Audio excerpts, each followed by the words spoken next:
Hello everyone. तो क्या फिर से एक कोविड लाइक सिनेरियो मार्केट में क्रिएट होते हुए दिख रहा है? ऐसा मैं क्यों बोल रहा हूँ? क्योंकि हाल ही फिलहाल नरेंद्र मोदी जी ने एक वीडियो रिलीज़ किया था। उसमें उन्होंने बताया था कि जो भी फॉरेन कमोडिटीज लाइक गोल्ड हो गया, फर्टिलाइजर हो गया, क्रूड ऑयल हो गए, इसके बाइंग पे कंट्रोल लाने के लिए बोला है। और ये एक साफ साफ इंडिकेशन है कि आने वाले टाइम पे एक वर्ल्ड में एक बहुत बड़ा इकोनॉमिक क्राइसिस देखने को मिल सकता है। और इसका सबसे बड़ा रीज़न है जो मिडिल ईस्ट में जो वॉर चल रहा है, और उसके वजह से स्ट्रेट ऑफ हॉर्मोज से जो भी ऑयल सप्लाई होता था, ये पूरा वर्ल्ड में सप्लाई का एक रूट हुआ करता था। और ये वार की वजह से ये पूरा डिस्टर्ब हो गया, तो पूरा वर्ल्ड में सप्लाई क्रूड ऑयल का सप्लाई पे प्रेशर पड़ा है। अ, और इसके वजह से पूरा वर्ल्ड में एक ऑयल सप्लाई पे एक पूरा वर्ल्ड पूरा ग्लोब में एक ऑयल सप्लाई पे इम्पैक्ट पड़ते हुए दिखा है। तो इसकी वजह से बहुत सारी कंट्रीज़ में जो भी बेसिक गुड्स है उसका प्राइस काफ़ी हाइक होते हुए दिखा है। और इसी चीज़ को कंट्रोल लाने के लिए मोदी जी ने एक छोटा सा रिक्वेस्ट किया है, और उसका इम्पैक्ट डायरेक्ट सीधा अपने स्टॉक मार्केट पे देखने को मिला आज। अगर आप देखोगे तो यहाँ से मार्केट एक गैप डाउन ओपन हुआ था आज, और काफ़ी 350 पॉइंट्स प्लस में निगेटिव में क्लोजिंग दिया है। तो अभी क्वेश्चन ये है कि आने वाले टाइम पे मार्केट में क्या मोमेंट देखने को मिल सकता है। तो मार्केट को अभी फ़िलहाल देखने के लिए दो पर्सपेक्टिव है। एक तो हो गया न्यूज़ पर्सपेक्टिव, जो कि काफ़ी इम्पैक्टफुल रहता है फॉर द ट्रेडिंग पर्पस, ठीक है। और दूसरा चीज़ हो गया एक फंडामेंटल और टेक्निकल एनालिसिस, ठीक है। तो हम लोग दोनों तरीके से देखेंगे मार्केट में कैसा एक मूवमेंट देखने को मिल सकता है। तो पहले हम लोग देखते हैं न्यूज़ बेसिस पे, ठीक है। तो न्यूज़ बेसिस पे अगर देखोगे तो यहाँ से एक काफ़ी बड़ा सेलिंग है ये, ठीक है, जो इंडिकेट कर रहा है कि मार्केट में एक निगेटिविटी है। ऊपर वाले टाइम पे मार्केट एक क्रैश की तरफ जा सकता है, और इसकी वजह से ये सेलिंग भी आया है, ठीक है। तो अगर उसको हम लोग ध्यान में रखते हैं तो मार्केट में एक बहुत बड़ा एक सेलिंग देखने को मिल सकता है। मार्केट इसको, ये जो एक सपोर्ट जोन है, इसके नीचे भी जा सकता है कल के दिन में, ठीक है, अगर उसको रिस्पेक्ट करता है तो। दूसरा चीज़ हो गया अपना टेक्निकल एनालिसिस, ठीक है। तो टेक्निकल एनालिसिस के हिसाब से जाएंगे तो एक यहाँ पे सिनेरियो दूसरा क्रिएट हो सकता है, वो मैं आपको बता रहा हूँ। दूसरा सिनेरियो का, ये तो 1 डे के चार्ट पे, अगर इसको हम लोग 1 आवर या फिर 15 मिनट के चार्ट पे लेके जाते हैं, ठीक है। तो अगर इसको जूम आउट करके देखोगे तो ये मार्केट एक बहुत बढ़िया सपोर्ट जोन पे है, ठीक है। यहाँ से देखोगे तो यहाँ से एक बाइंग आया है, अभी देखो, ठीक है। यहाँ से बहुत बहुत बढ़िया सपोर्ट जोन है, ठीक है। यहाँ से अगर देखोगे तो फिर पहले भी यहाँ से एक बाइंग आया था, ठीक है, बाइंग आया था।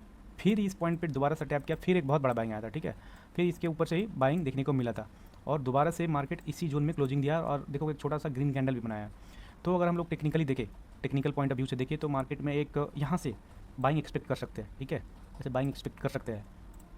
लेकिन अगर न्यूज़ का इम्पैक्ट काफ़ी बड़ा रहा, फिर ये डाउन साइड की तरफ मोमेंट देखने को मिल सकता है। और अगर जाएगा तो नीचे पे कौन सा सपोर्ट जोन काम करेगा वो भी देख लेते हैं। हालांकि न्यूज़ बेस, अगर न्यूज़ से अगर मार्केट इन्फ्लुएंस होता है तो फिर सपोर्ट और रेजिस्टेंस जोन उतना काम नहीं देते, बट फिर भी एक आइडियल सपोर्ट जोन और रेजिस्टेंस जोन का बात करते हैं। तो फॉर द अगर न्यूज़ के हिसाब से जाएंगे तो फिर ये एक आइडियल जोन हो सकता है। यहाँ से मार्केट में भी सपोर्ट ले ले, या फिर यहाँ पे मे भी अगर बहुत बड़ा सेलिंग आया तो ये जोन में भी हो सकता है थोड़ा सा फ्लक्चुएट करे और यहाँ पे कंसोलिडेट हुए, ठीक है। दूसरा चीज़, एक और हम लोग सपोर्ट जोन देखते हैं, और कुछ अच्छा सपोर्ट जोन है तो, ठीक है। यहाँ से तो नहीं, ठीक है, एक यहाँ से भी बाइंग देखने को मिला है, तो ये मिडल में आ रहा है, तो ये भी एक इमीडिएट सपोर्ट जोन की तरह काम कर सकता है ये जोन, ठीक है, 23,680, ठीक है। ये एक दोनों एक अच्छा सपोर्ट जोन रहने वाले हैं। अगर इसके नीचे कहीं पे भी जाता है फिर तो इधर अगर आप देखोगे तो बहुत नीचे सपोर्ट जोन है, ठीक है, बहुत नीचे है। तो एक दिन में आई डोंट थिंक कि उतना मार्केट जाएगा नीचे, क्योंकि कल न्यूज़ आया था तो इतना ऑलरेडी ये इम्पैक्ट, इतना मार्केट ने इम्पैक्ट दिखा दिया है, ठीक है। तो इतना बड़ा सेलिंग एक्सपेक्टेड नहीं रहेगा मेरे हिसाब से। अगर रहा भी तो इस जोन में भी खेल सकता है, ठीक है। दूसरा, अगर अगर हम लोग ठीक है, इसके हिसाब से एक ये तो सपोर्ट जोन हो गया। एक रेजिस्टेंस जोन भी अगर देखेंगे तो मेरे हिसाब से कुछ बड़ा ऊपर नहीं होगा। ये एक जोन अच्छा रेजिस्टेंस जोन की तरह काम कर सकता है। इसके ऊपर जो जोन है ये काम कर सकता है, ठीक है, ये एक रेजिस्टेंस जोन की तरह काम कर सकता है, ठीक है। और अगर इसको हम लोग हटाते हैं, अगर टेक्निकल पॉइंट ऑफ व्यू से जाते हैं, ठीक है, तो अगर टेक्निकल पॉइंट ऑफ व्यू से जाते हैं तो ड्राइंग हटा देते हैं, टेक्निकल पॉइंट ऑफ व्यू से जाते हैं तो फिर ये एक सपोर्ट जोन है। सपोर्ट जोन से क्या आता है, बाइंग आता है, ठीक है।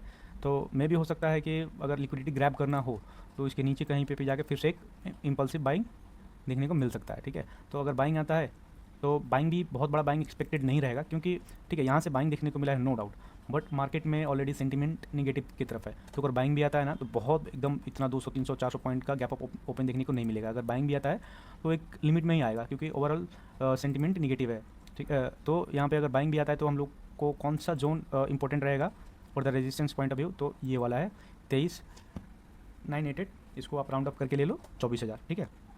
24,000 बहुत ही एक अच्छा रेजिस्टेंस जोन रहने वाला है। और दूसरा अगर रेजिस्टेंस जोन का बात करें तो यहाँ पे आसपास में तो कोई अच्छा रेजिस्टेंस जोन है नहीं, इसके ऊपर डायरेक्ट यही वाला जोन है, ठीक है। ये वाला जोन एक रेजिस्टेंस जोन है, काम कर सकता है, बट आई डोंट थिंक कि इतना ऊपर जाएगा अनटिल एंड अनलेस कुछ अच्छा पॉजिटिव न्यूज़ आता है। तो ये 24,000 और नीचे का अपना ये जो मैंने न्यूज़ के हिसाब से बताया था वो जोन, ठीक है, ये वाला जोन काफ़ी इंपॉर्टेंट जोन रहने वाले है। तो इसमें काफ़ी वोलेटिलिटी भी हाई रहने वाला है, तो थोड़ा सा ट्रेड संभल के करेंगे तो काफ़ी अच्छा रहेगा हमारे लिए भी। तो देखते हैं कल मार्केट कहाँ पे ओपन होता है और कैसा मोमेंट देता है। तो ये सब जो पॉइंट है आप नोट कर लो और इसको थोड़ा सा ध्यान में रख के इसके हिसाब से आप ट्रेड प्लान कर सकते हो अपना, ठीक है। ओवरऑल अगर इंडिया विक्स का बात करेंगे तो इंडिया विक्स भी काफ़ी पीक पे है, पहले से काफ़ी हाई पे है, और जो भी एक नॉर्मल जोन होता है 12 से 15 तक, इसको ऊपर ही है। तो वोलेटिलिटी काफ़ी ज़्यादा देखने को मिल सकता है इसमें, तो बाइंग में थोड़ा सा ध्यान रखिएगा क्योंकि मूवमेंट काफ़ी फास्ट होंगे, फ्रैक्शन ऑफ सेकेंड में आपका प्राइस ऊपर नीचे जा सकता है। तो जो भी है एग्जीक्यूशन फास्ट चाहिए, जब भी वोलेटिलिटी हाई रहता है तो एग्जीक्यूशन फास्ट चाहिए, लॉस होने के भी चांसेस काफ़ी रहते हैं। अगर प्रॉफिट होता है तो अच्छा प्रॉफिट होता है, बहुत कम टाइम में होता है, और लॉस भी उसी हिसाब से होता है। तो ट्रेडिंग अपना जो भी प्लान करेंगे तो उसी के हिसाब से करेंगे, ठीक है। उसके लिए तो आज के लिए इतना ही, देखते हैं कल मार्केट कैसे बिहेव करता है। तब तक के लिए थैंक यू।